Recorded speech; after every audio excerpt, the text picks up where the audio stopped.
اللہ جل شانہ کی شان ہے کہ جس عثمان نے سارے مدینے کو پانی پلایا، 40 دن اہل مدینہ نے اس زمانے ان فسادی باغیوں نے جو مدینہ میں آئے عثمان کو خود پانی نہیں پینے دیا، اور جس مسجد کو عثمان غنی نے توسیع کی، جس کی زمین خرید کر اس میں شامل کی، اسی مسجد میں آپ کا داخلہ بند کیا۔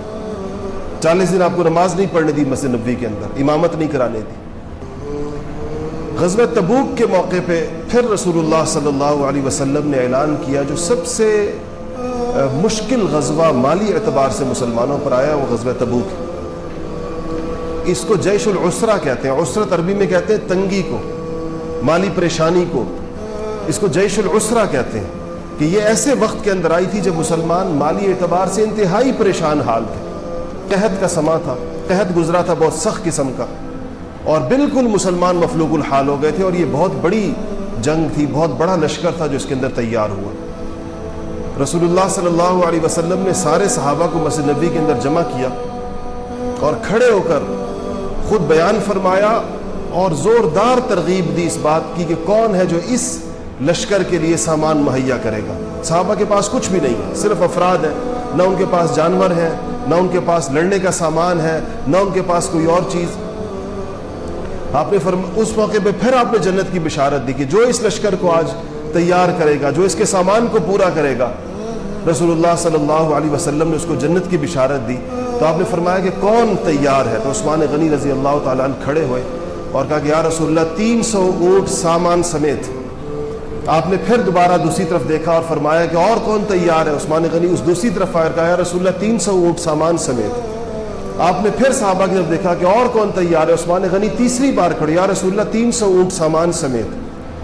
پھر آپ نے چوتھی دفعہ پوچھا اور کون ہے؟ تو آپ پھر گھر گئے اور گھر سے 1000 دینار سونے کے سکے لا کے حضور صلی اللہ علیہ وسلم کی جھولی کے اندر ڈالے، کہا کہ یا رسول اللہ یہ قبول فرمائے۔ احادیث کی روایات میں آتا ہے کہ حضور نے اس تھیلی کو جس میں وہ 1000 دینار تھے یوں اچھال، خوشی اور مسرت سے اس کو یوں اچھالتے تھے ایک ہاتھ میں، پھر یوں اچھالتے دوسرے ہاتھ میں، اور فرمایا کہ عثمان نے اپنے اوپر جنت کو واجب کر دیا، عثمان نے اپنے اوپر جنت کو واجب کر دیا۔ ایک روایت میں آگے فرمایا کہ آج کے بعد عثمان جو کچھ کر لے اس کو نقصان نہیں پہنچے گا، آج کے بعد عثمان جو بھی کرے اس کو نقصان نہیں پہنچے گا۔ ایسے فضائل، جس دن آپ کے محاصرے کو جب 20-25 دن ہوئے تو آپ اپنی چھت کے اوپر کھڑے ہوئے، باغیوں سے خطاب فرمایا، ان کو کہا کہ تمہیں یاد ہے کہ رسول اللہ نے فرمایا تھا کہ جو یہ روما کا کنواں جو خرید کر مسلمانوں کے لیے وقف کرے گا تو اس کو جنت کی بشارت ہے؟ تو سارے نیچے سے کہنے لگے ہمیں یاد ہے۔ پوچھا کس نے خرید کے وقف کیا؟ کہا آپ نے۔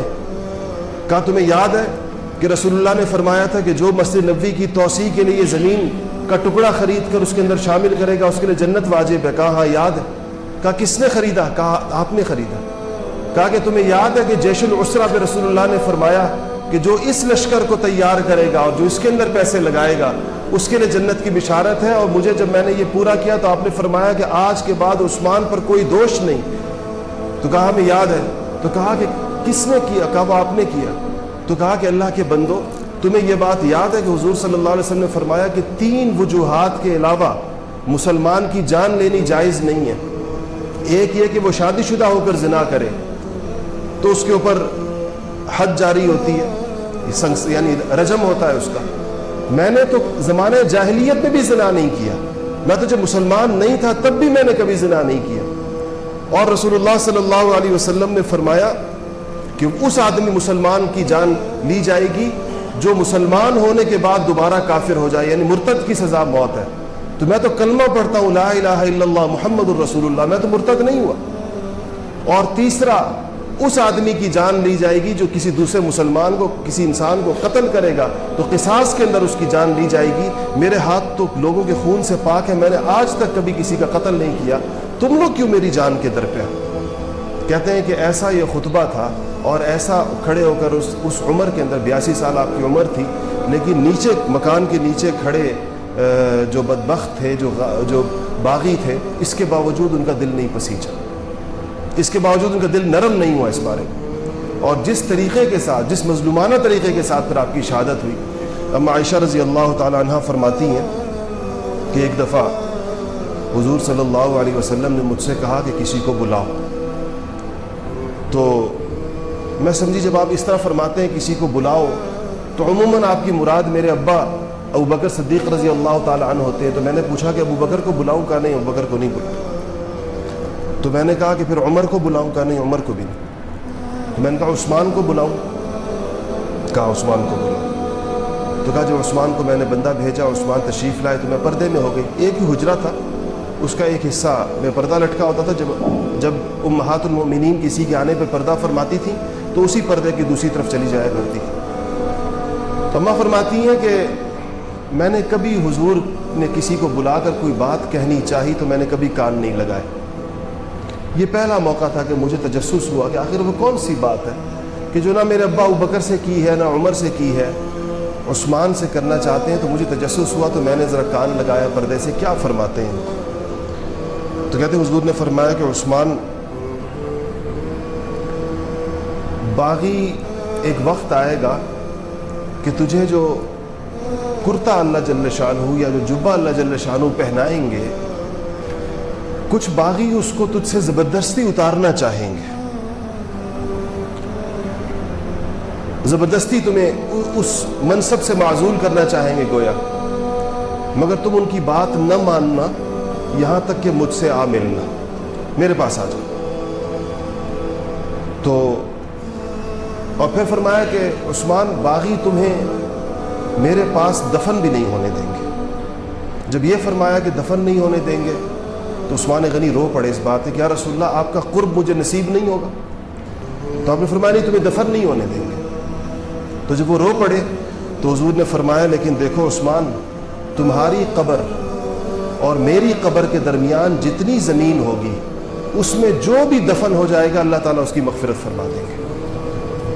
یہ سن کر عثمان غنی خوش ہو گئے اور ایسے ہی ہوا. آپ کی شہادت ہوئی تو باغیوں نے کہا کہ عثمان کا جنازہ نہیں اٹھانے دیں گے اور عثمان کو بقیع کے اندر دفن نہیں ہونے دیں گے. بعض روایات میں آتا ہے کہ 3 دن آپ کی لاش بے گور و کفن پڑی رہی. پھر ام حبیبہ ام المؤمنین حضرت ام حبیبہ رضی اللہ تعالی عنہ اپنے گھر سے نکلی. ایک روایت یہ آتی ہے, یہ بڑی جری تھی, آخر ابو سفیان کی بیٹی تھی. تو کہا کہ انہوں نے کہا کہ وہ لوگوں, اگر عثمان کی لاش کو آج دفن نہ کرنے دیا تم لوگوں نے تو میں زوجۃ النبی, نبی کے گھر کا حرم, نبی کی بیوی, بغیر پردے کے نکلوں گی اور عثمان کی لاش اٹھا کے دفن کروں گی. جب انہوں نے یہ کہا کہ اس پر باغی تھوڑے پسیجے کہ ایسا نہ ہو کہ ام المؤمنین کہا کہ میں بغیر حجاب کے, میں بغیر نقاب کے گھر سے نکلوں گی اور میں عثمان کی لاش کو اٹھاؤں گی اور میں اس کو دفن کروں گی, میں دیکھتی ہوں کہ نبی کی بیوی کا رستہ کون روکتا ہے. اس پر ان لوگوں نے اس کی اجازت دی تو رات کو آپ کا جنازہ اٹھایا گیا. اور بعض روایات میں آتا ہے کہ جب باغیوں کو پتہ چلا کہ عثمان کا جنازہ ہے تو اپنے گھروں کی چھتوں سے پتھر پھینکے اس جنازے کے اوپر. بقیع میں دفن سے منع کیا گیا تھا. ایک باغ تھا جو بقیع کے ساتھ بالکل متصل تھا اور خود عثمان غنی کی ملکیت تھا. اس باغ کے اندر ان کو دفن کیا گیا لے جا کر. پھر جب سیدنا امیر معاویہ رضی اللہ تعالی عنہ مدینہ منورہ تشریف لائے تو آپ نے اس باغ اور جنت البقیع کے درمیان جو دیوار تھی اس کو ختم کر کے اس کو جنت البقیع کا حصہ بنایا. اور یہ اب آپ جب دیکھتے ہیں کہ عثمان غنی کی جو قبر ہے وہ حضرت حضور صلی اللہ علیہ وسلم کی رضائی والدہ کی قبر کے بالکل ساتھ ہے. اگر آپ دیکھیں تو وہ حلیمہ سعدیہ رضی اللہ تعالیٰ عنہ کی قبر کے ساتھ ہے. یہ بعد میں بقیع کی ایکسٹینشن ہے. اس زمانے کا بقیع یہ نہیں تھا جہاں سیدنا عثمان غنی کی واحد قبر ہے جو معلوم بھی ہے اور جہاں تک آپ پہنچ بھی سکتے ہیں, کھڑے ہو سکتے ہیں وہاں جا کے. باقی قبروں کے تو نشانات تقریباً مٹا دیے گئے ہیں. احاطہ معلوم ہے کہ اس احاطے میں فلاں فلاں ہے, یہ اہل بیت کا احاطہ ہے, یہ حضور کی پھپھیوں کا احاطہ ہے, اور اس طرح باقی احاطے معلوم ہے. لیکن بالتعیین قبر جو معلوم ہے ان بڑے صحابہ کے اندر وہ سیدنا عثمان غنی رضی اللہ تعالیٰ عنہ کی.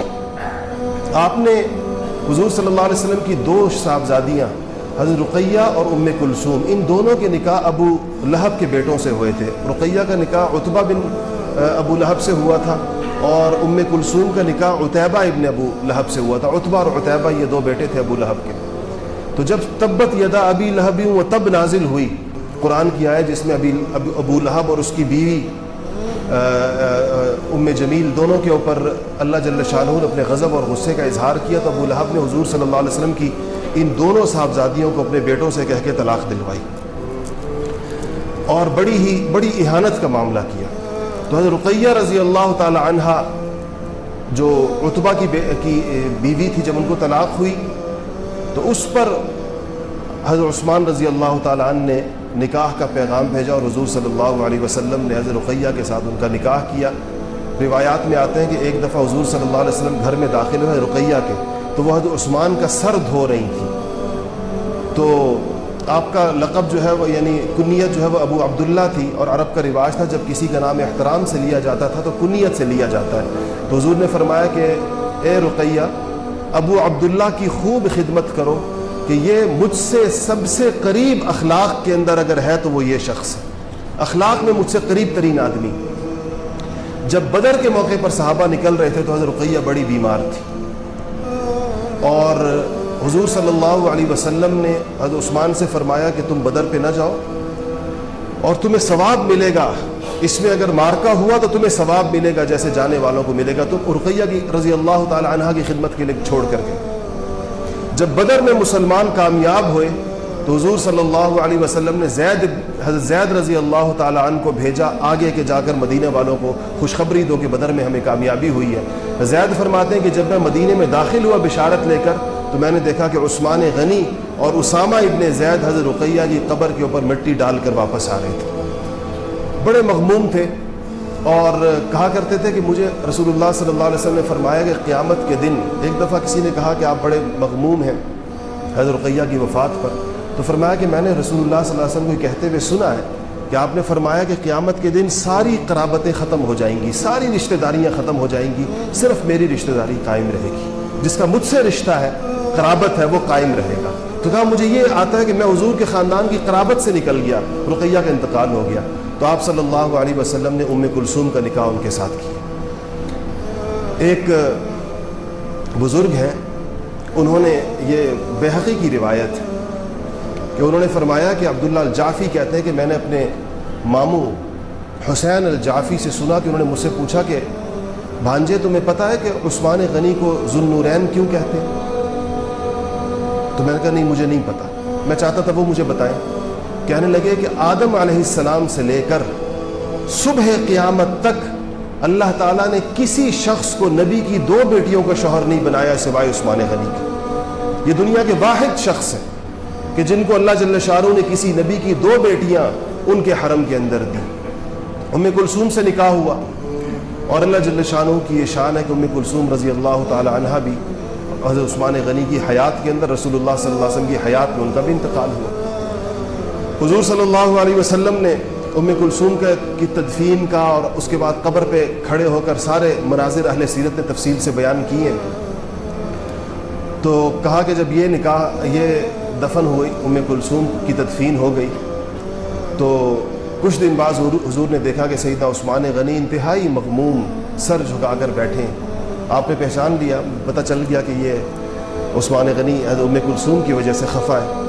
تو عثمان کے پاس گئے، ان کے کندھے پر ہاتھ رکھ کے کہا کہ عثمان، اگر میری کوئی تیسری بیٹی ہوتی تو وہ بھی تیرے نکاح میں دے دیتا، میری اور کوئی بیٹی نہیں. مشکات کی روایت ہے کہ رسول اللہ صلی اللہ علیہ وسلم نے فرمایا کہ میری اگر 100 بیٹیاں ہوتی تو ایک کے بعد ایک عثمان کے نکاح کے اندر دیتا. اس قدر اللہ جل شانہ نے ان کو فضیلت عطا فرمائی تھی، اور اللہ جل شانہ نے ان کے ذریعے سے کچھ چیزیں آج بھی ان کی یادگار ہیں ہمارے پاس سیدنا عثمان غنی کی. ایک تو قرآن کا یہ مصحف جس کی آپ تلاوت کرتے ہیں، اور عثمان کو جامع القرآن کہتے ہیں. جامع القرآن کا مطلب کیا ہے؟ لوگوں کو ایک قرآن پر جمع کرنے والے. قرآن آپ کو پتہ ہے کہ 7 قراتوں کے اندر پڑھا جاتا ہے، اور یہ قراتیں جب قبائل عرب تک پہنچی تو لوگوں کا اس میں اختلاف پیدا ہوا، اور کوئی کہنے لگا کہ یہ پڑھنا ٹھیک ہے، کوئی کہنے لگا اس طرح پڑھنا ٹھیک ہے. سیدنا عثمان غنی نے اس وقت قریش کی زبان کے اوپر پورے عالم اسلام کو ایک قرآن کے اوپر، یعنی اس زبان کے اوپر جمع فرمایا، جس پر آج دنیا کے اندر جہاں بھی ان اختلاف روایات کے باوجود جو تلاوت ہوتی ہے، اس کو مصحف عثمانی کہتے ہیں. اس لیے قرآن کو مصحف عثمانی کہتے ہیں. دوسری چیز یہ جو ابھی ایک اذان ہوئی ہے اس بیان سے پہلے، جمعے کی اذانیں 2 ہوتی ہیں، یہ پہلے ایک ہوا کرتی تھی. جب لوگوں کا مجمع بڑھا اور لوگ زیادہ تعداد میں نماز پر آنے لگے، اس کے بعد عثمان غنی رضی اللہ تعالیٰ عنہ کا یہ اجتہاد ہے کہ آپ نے دوسری اذان کا حکم دیا کہ ایک اذان پہلے ہوا کرے گی، اور چونکہ جمعے کے اندر تو لوگوں کو جمع کرنا اہمیت کے ساتھ مطلوب ہے اور بڑی وعیدیں ہیں جمعے کی نماز چھوڑ دینے کے اوپر، تو آپ نے پھر دوسری اذان کا مطلب ایک تاکید کے طور پر کہ ایک اذان ہوئی، اذان کا مطلب بلاوا ہے کہ اللہ تعالیٰ نے بلایا ہے، تو آپ نے تاکید کے طور پر پھر دوسری اذان بھی شروع کروائی کہ دوسری اذان بھی جمعے کے دن دی جائے گی، تاکہ اگر پہلی اذان کے بعد کسی کو کوئی بھول چوک ہو جائے یا کوئی پھر بھی اپنے کسی کام میں مشغول ہو تو دوسری اذان اس کے لیے ہو۔ تو آج یہ جو ہم دوسری اذانیں جمعہ دیتے ہیں یہ بھی سیدنا عثمان غنی رضی اللہ تعالیٰ عنہ کی یادگار ہے۔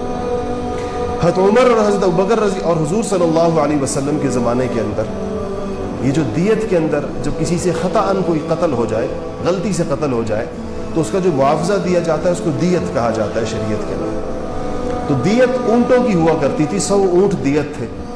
حضور کے زمانے میں بھی اونٹ دیے گئے، عمر فاروق ابوبکر صدیق کے زمانے کے اندر بھی اونٹ دیے گئے، اور ابوبکر صدیق کے بعد عمر فاروق کے زمانے میں بھی اونٹ دیے گئے۔